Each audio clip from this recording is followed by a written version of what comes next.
Well, 2020 is gone and we are a month into 2021 already.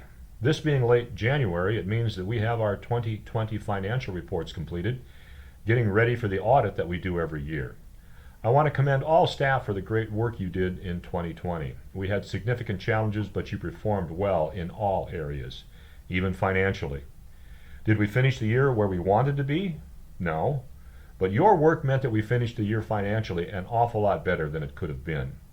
Judy is working on getting our PPP loan forgiven. When that happens, we will have a positive bottom line. But even without that, you did a great job controlling expenses in the face of the pandemic. Thank you very much for your diligence. I also want to commend you for your participation in the vaccine clinic. We had 125 staff members receive their first shot at the plaza on January 26th. That is about 70% of our staff getting their vaccination here. It was really great to see staff who I haven't seen for a while. It was also as close to an all-staff meeting as we have been for almost a year now. Also, I understand that we have staff who received their vaccinations at other places. I thank all of you for your participation. Following our protocols, like masks, distancing, hand washing, and getting vaccinated, are the best things we can do to stop the spread of this virus. Please pay attention to future communications. At some point, we will have another first shot clinic for independent living members. If you missed the first shot this week, we may be able to include you in that clinic. We want to get as many staff vaccinated as possible. Thank you for your partnership in fighting this virus, and thanks for your great work.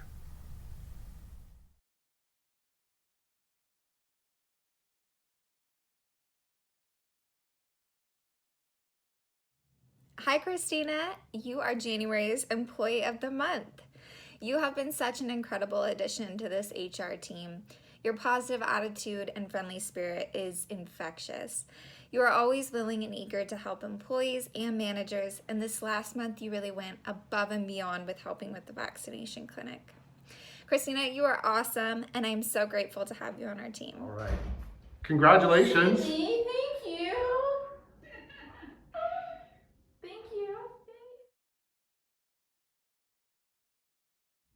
Hi, I'm Christine Salas, Director of Community Social Services, and I wanted to talk to you all a little bit about self-love, being that we're in the month of February with Valentine's Day. So self-love means that you accept yourself fully, treat yourself with kindness and respect, nurturing your growth and your well-being while supporting yourself physically, emotionally, mentally, and spiritually. It's not only about how you treat yourself, but also your thoughts and feelings about yourself. Self-love can mean something different to different people because we all have different ways that we take care of ourselves. And it's important for us to figure out what self-love looks like for us. For many people, self-love is just another way to say self-care because self-love motivates us to make healthy choices in life. Some ways to practice self-love may include making time for yourself to replenish yourself and get the rest you need, saying positive things to yourself, forgiving yourself when you mess up, meeting your own needs, being assertive, not letting others take advantage of you, prioritizing your health and well-being, spending time around people who support you and build you up, asking for help, letting go of grudges or anger that holds you back, recognizing your strengths, valuing your feelings, making healthy choices most of the time, although of course it's okay to indulge sometimes too, living in accordance with your values, pursuing your interests and goals, challenging yourself, holding yourself accountable, accepting your imperfections, setting realistic expectations, and noticing your progress and effort. So bottom line, be kind, patient, gentle, and compassionate to yourself.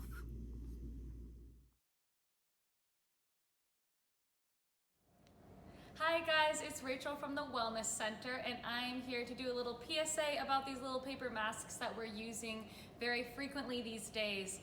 So just first and foremost, make sure we're disposing of these properly in garbage cans, and before you actually throw them away, it's really important to cut these little strings. I promise it's easy, because we're finding that little animals are getting stuck in them and whatnot. So make sure you're disposing of them properly and cutting the strings before you put them in the can. Thanks, guys. So Richard, thank you so much for all your service at Terwilliger Plaza. 24 years? And I've only got to work with you 2.5, but I really I'm honored to work with you, and you taught me so much, and I hope your retirement goes well from Terwilliger Plaza and everyone. And here's a little certificate, and then we're going to give you a big card, okay, when the members all sign it. Well, thank you.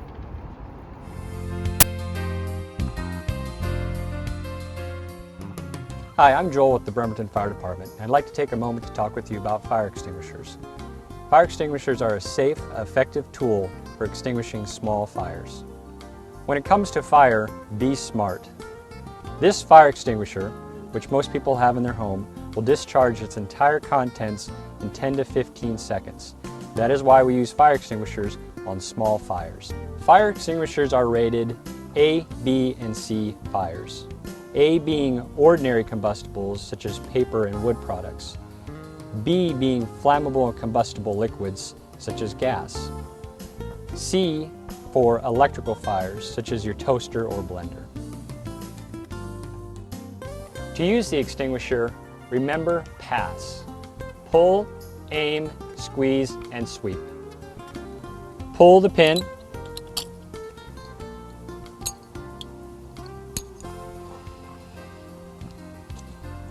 Aim at the base of the fire, not the flames. Squeeze the trigger. And sweep at the base of the fire. Pull the pin, aim at the base of the fire, not the flames, squeeze the trigger, and sweep at the base of the fire. Some important things to remember. Always keep the exit between you and the fire. If the fire grows rapidly and becomes too large to extinguish, exit the area. If you are inside, shut the doors on your way out. Keep the extinguisher where it is accessible. Small fires spread rapidly. In summary, fire extinguishers are used to extinguish small fires. Never put yourself at risk by attempting to extinguish large fires. Possessions can be replaced. You can't.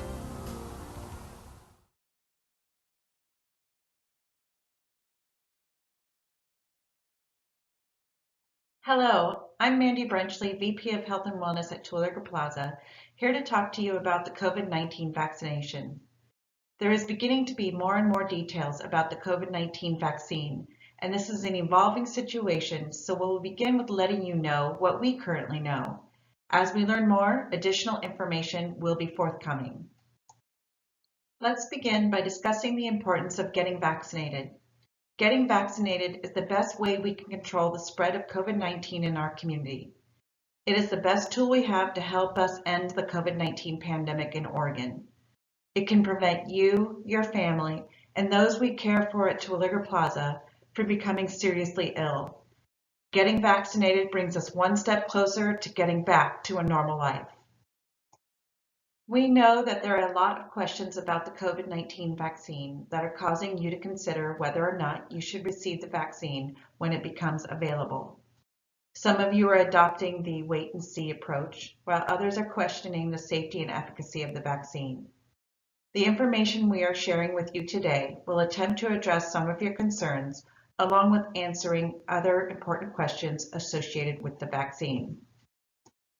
To understand how COVID-19 vaccines work, it helps to first look at how our bodies fight illness. When germs, such as the virus that causes COVID-19, invade our bodies, they attack and multiply. This invasion, called an infection, is what causes illness. Our immune system uses several tools to fight infection by using white blood cells. Your white blood cells fight infection in different ways. Some of your white blood cells swallow up and digest germs and dead or dying cells. They leave behind parts of the invading germs called antigens. The body identifies antigens as dangerous and stimulates antibodies to attack them. Other types of white blood cells attack cells in the body that have already been infected. The first time a person is infected with the virus that causes COVID-19, it can take several days or weeks for their body to make up and use all of the germ-fighting tools needed to get over the infection. After the infection, the person's immune system remembers what it learned about how to protect the body against that disease. The body keeps a few memory cells that go into action quickly if the body encounters the same virus again. Experts are still learning how long these memory cells protect a person against the virus that causes COVID-19. So how did a vaccine get developed more quickly than usual? There was a global effort with the world's leading scientists focused on a single task. Nearly unlimited resources, money, knowledge, manpower, technology were directed towards the single task, and a large pool of diverse individuals volunteered to participate in clinical trials. In short, the race to develop a vaccine received unprecedented support across the world. Safety is the most important priority in vaccine approval. An emergency use authorization, or EUA, for a vaccine is based on the need to use a vaccine quickly to save lives during a public health emergency. There are rigorous standards that the FDA has used for decades that are enforced. Most side effects occur within 6 weeks of vaccination. To be more cautious, the FDA required 8 weeks of safety monitoring of the COVID-19 vaccines. To assess safety, the FDA typically advises that a minimum of 3,000 participants are included in a trial. The current COVID-19 vaccine trials included 30 to 50,000 participants. There were no skip steps in the safety evaluation process. An EUA does not imply that the authorization was done too quickly or that the vaccine is not safe. 3 independent advisory committees reviewed the results prior to determining the vaccine was safe and effective for use. Even after a vaccine is authorized or approved, safety monitoring continues for side effects or adverse events in order to decide if any additional changes or recommendations need to be made. Clinical trials are conducted to identify if the various vaccines being developed are safe and effective before they are approved for use in the United States. Tens of thousands of individuals from diverse age groups and backgrounds participated in the Pfizer vaccine clinical trials. In order for a vaccine to be authorized quickly, such as now during the pandemic, the potential benefits of the vaccine must outweigh any known and potential risk in order for an emergency use authorization to be designated by the FDA. To date, there are 2 types of vaccinations that have received authorization for distribution in the U.S., Pfizer and Moderna. The state of Oregon has selected the Pfizer vaccine for phase 1 of its initial vaccination efforts. A fact sheet about the vaccine produced by the manufacturer is available to all employees by contacting Human Resources. The Pfizer vaccine is a messenger RNA vaccine, also known as mRNA, that gives instructions to our cells to make a harmless protein, the spike protein, that is unique to this virus. The spike protein is found on the surface of the COVID-19 virus. Our bodies recognize that this protein should not be there, so they build antibodies that will remember how to fight the virus that causes COVID-19 if we are ever infected in the future. It does not contain the COVID-19 virus. mRNA technology is new in vaccine production, but is already being used in cancer treatments. It has been studied for more than 10 years. The mRNA vaccine cannot give you COVID-19, nor will it cause you to test positive for COVID-19, and it definitely cannot alter your DNA. The Pfizer vaccine requires 2 doses administered 21 days apart. It is very important that you receive the second dose a few weeks after the first for the vaccine to be fully effective. Clinical trials showed that the Pfizer vaccine was 95% effective in preventing COVID-19 infections. Out of the 40,000 plus individuals who participated, only 8 still acquired the disease. One of the challenging aspects of the vaccine is that it requires ultra-cold transport and storage of -70 degrees Celsius. Once thawed, it has a shelf life of 5 days. That is why we are dependent on an outside pharmacy to administer the vaccines here at Terwilliger Plaza. The vaccine may cause short-term discomfort in a percentage of the people who receive it. The most common side effects include headache, muscle pains, fatigue, chills, fever, and pain at the injection site. This is the effect of your body developing immunity. Clinical trial participants reported that the discomfort went away after a day, sometimes sooner.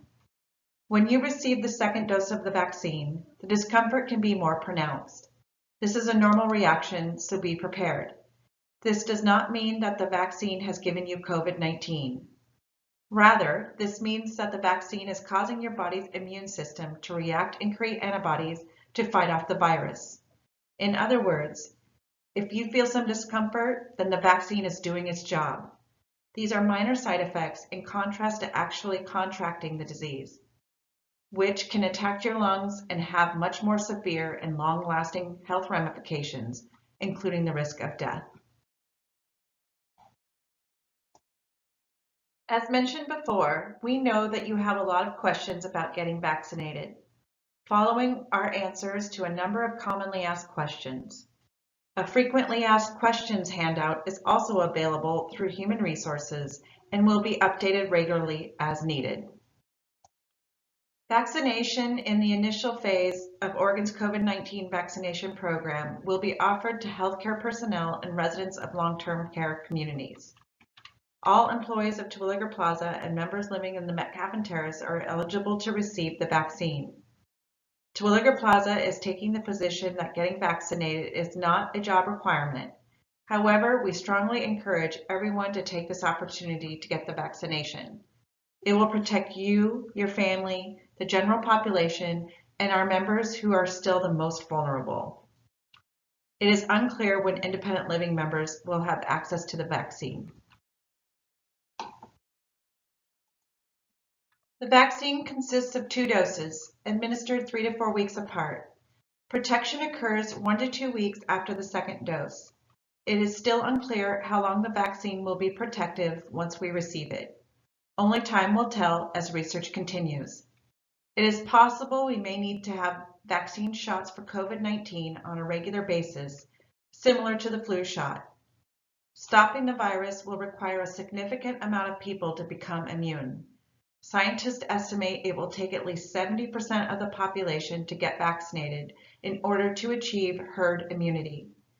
If enough of us get vaccinated, we can achieve community immunity and significantly slow the spread of the virus. Trained medical professionals from CVS Pharmacy will administer the vaccine during pre-selected clinics at Terwilliger Plaza. Dates and times of the clinic will be selected by CVS and have not yet been determined. Because the vaccine is administered in 2 doses, employees must plan to attend 2 clinics to receive both doses. If an employee does not receive the first dose, then they will not be eligible to receive the second dose. As more information becomes available, we will let you know when this is scheduled to occur. There is no cost to you or Terwilliger Plaza for the vaccine. However, CVS will bill your insurance for its administration. If you are uninsured, CVS will seek reimbursement from the federal government. Employees must complete and return a consent form to Human Resources by December 29th in order to be included in the vaccination count. CVS Pharmacy will not have extra vaccinations on hand for employees who missed the date. You will need to continue to wear a mask and practice all other infection control measures until further guidance is received from the Center for Disease Control. Even though you have received your vaccine, most of the people around you have not. We know the vaccine prevents disease in the vaccinated person, but it still may be possible to transmit the disease to others until the vaccine is in widespread use. Even if you have had COVID-19, it is safe to get the vaccine, and this can add additional protection without causing any harm. If you have had a test that shows you have COVID-19 antibodies, you should still get the vaccine. It is safe and can increase your protection from future COVID-19 infections. If you would like to keep up to date on the state or federal vaccination program, it is important to get information from reliable resources. Here are some websites for you to read more about the most current information available on the virus and vaccines. It is essential for you to be knowledgeable about the vaccines regarding benefits, safety, potential side effects, and to be able to participate in the COVID-19 vaccination program when it becomes available. Please remember, social media is not a reliable resource and can be full of misinformation and biased opinions based on that misinformation. Employees should contact Human Resources with questions related to getting the vaccine by calling 503-957-7584 or emailing hr@terwilligerplaza.com. Please direct vaccination questions related to members in the Metcalf Terrace to Heather Lucas, Director of Health Services at extension 7877, or email hlucas@terwilligerplaza.com. For general questions, feel free to reach out to me, Mandy Brenchley, at extension 7801, or email mbrenchley@terwilligerplaza.com. Thank you.